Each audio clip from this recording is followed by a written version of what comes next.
मेरा उनके वालिद साहब के साथ, इस घर के साथ देरीना तल्लक है और बिलाल साहब मुझे सपोर्ट करेंगे इंशाल्लाह। चौधरी नदीम खादिम कहते हैं कि मैं और ज़िली सदर चौधरी बूटा जवेद साहब अवैस खालिद साहब को मनाने जाएंगे। मेरे पंप पे मेरे वालिद साहब की सियासी बैठक पे बुलडोज़र चलाए हुए, ये उनकी खाम ख्याली है। राजा मतलूब मेहंदी की 3 नस्लों की वाबस्तगी है। चौधरी फ़र्रुख अल्ताफ़ साहब का ये हल्का है। क्या उनका इशारा मेयर मोहम्मद फयाज की तरफ था? मैं चाचे का अगर बेटा हूँ तो चाचे के बेटे का लिहाज करना उनको बहुत ज़रूरी था। PTI या उकाब को सपोर्ट करना। हर इब्तदा से पहले, हर इंतहा के बाद ज़ाते नबी बुलंद है, ज़ाते खुदा के बाद।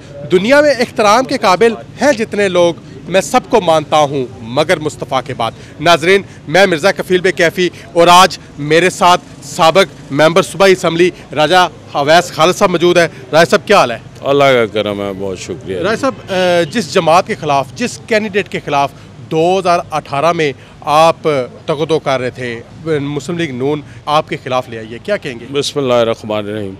सबसे पहले तो मैं ये चीज़ वाज़ेह करता चलूँ कि कोई इत्तेहाद नहीं है हमारा APP के साथ, सीट एडजस्टमेंट है।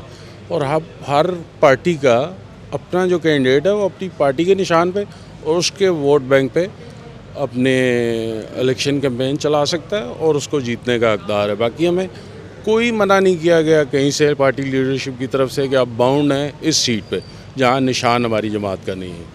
लेकिन फिर उन्होंने हल्का PP 24 में अपना कैंडिडेट क्यों खड़ा नहीं किया? बस जमात की अपनी मजबूरी है जी, उनको सीट एडजस्टमेंट के लिए कहा गया था। मेरे ख्याल में तो फार्मूला ये होता है कि जिधर आप सीट एडजस्टमेंट करते हैं उधर पार्टी का दावा होता है कि हमारा वोट बैंक ज़्यादा है, तो आप अपना कैंडिडेट ना खड़ा करें। मगर मेरा ख्याल है ये सूरत हाल इधर मुख्तलिफ है, IPP का कोई वोट बैंक नहीं है। गुज़िश्ता रोज़ चौधरी नदीम खादिम कहते हैं कि मैं और ज़िली सदर चौधरी बूटा जवेद साहब अवैस खालिद साहब को मनाने जाएंगे, वो राजा यावर कमाल साहब के हक़ में बैठ जाएंगे। क्या ऐसा हो सकता है? मिर्ज़ा साहब, ऐसी कोई सूरत हाल नज़र नहीं आती। पानी पुलों के नीचे से काफ़ी गुजर चुका है और उस बंदे के हक़ में मुझे बिठाना, मैं समझता हूँ इनकी खाम ख्याली है, जिसने मेरे घर दरवाजे और मेरे पंप पे मेरे वालिद साहब की सियासी बैठक पे बुलडोज़र चलाए हुए, ये उनकी खाम ख्याली है। लेकिन मेयर मोहम्मद फयाज साहब क्यों सरेंडर कर गए हैं?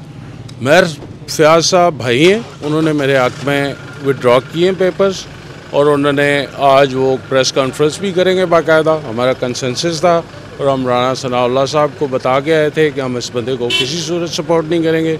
उन्होंने हमें एक ही हुक्म दिया था कि ऊपर शेर है उसका ख्याल करना है, बाकी आपका अपना मशवरा है और फ़ैसला है। और हम दोनों ने मिल के फ़ैसला किया है, हम मिल के अपने नज़रियाती लोगों को इस शापर से महफूज रखेंगे। राज साहब, ऊपर शेर है, बिलाल ज़रक़ानी के इसका मतलब आप हमायत करेंगे। राजा मतलूब मेहंदी की 3 नस्लों की वाबस्तगी है, उन्हें नज़रअंदाज कर दिया गया। क्या पार्टी कोई फ़ैसले करने की क्या मजबूरी थी कि उन्होंने अपने नज़ाती कारकुनों को साइड पे कर दिए? मैं समझता हूँ अगर उनकी 3 नस्लों की थी तो मेरी उससे भी ज़्यादा वाबस्तगी है। मैं 85 से वायद मेरा घर है जो इस जमात के साथ अल्हम्दुलिल्लाह खड़ा रहा और एक लम्हे के लिए भी लैदा नहीं हुआ। बाकी आपको हालात पता है कौन किधर था और कौन किधर नहीं था, मैं उस पर बात नहीं करूँगा। पार्टी की अपनी मजबूरियाँ हैं जी। जब PTI के लोगों ने रेस्ट्रेन किया था वोट से, तो मेरा ख्याल है शहबाज साहब की कमिटमेंट थी उनको कि उनको एडजस्ट किया जाएगा, तो ये उनका अपना डिसीजन है, इस पर मैं कुछ नहीं कह सकता। लेकिन एडजस्ट तो उन्होंने हल्का ने 60 में होना था, वहाँ पे क्या समझता फिर बिलाल ज़रक़ानी का परला बाड़ी था या वोट बैंक ज़्यादा था? वोट बैंक तो पार्टी का होता है, जमात का होता है, शख्सियाती वोट ज़रूर है। और मैं कहने में कोई और महसूस नहीं करता कि चौधरी फ़र्रुख अल्ताफ़ साहब का ये हल्का है, आबाई हल्का है और उनका शख्सियाती वोट मौजूद है। किसी का पलड़ा भारी होना या पार्टी के क़यादत के फ़ैसले पे मैं कोई बात नहीं करूँगा। आप अगर जीत का सेहरा अपने सर सजा लेते हैं तो क्या ये सीट मुस्लिम लीग नून को तोहफे के तौर पे देंगे? इंशाअल्लाह अज़ीज़, ये सीट मेरी जमात की, मेरे कायद मियाँ नवाज़ शरीफ की और सदर मोहतरम शहबाज शरीफ की अमानत होगी और मैं वो पहला शख्स हूँगा जो ये तोहफ़ा करेगा अपनी क़यादत को सीट, इंशाअल्लाह। क्या समझते हैं गरमाला ख़ानदान या बिलाल ज़रक़ानी कितने मुफीद साबित हो सकते हैं आपकी जीत में?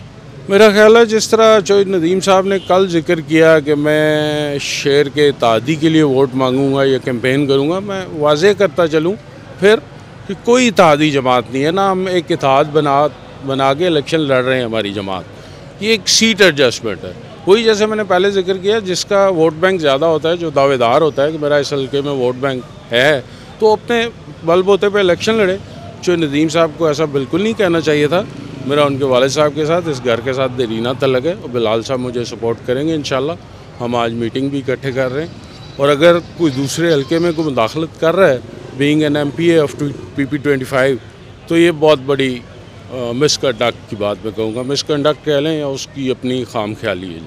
जो नदीम खादम कहते हैं कि राजा अवैस खालिद है तो मेरे चचा के बेटा, लेकिन मुनाफिकीन के हाथों इस्तेमाल हो रहा है, क्या उनका इशारा मेयर मोहम्मद फयाज की तरफ था? ये उनसे पूछे जी, मेरे करने का सवाल नहीं है।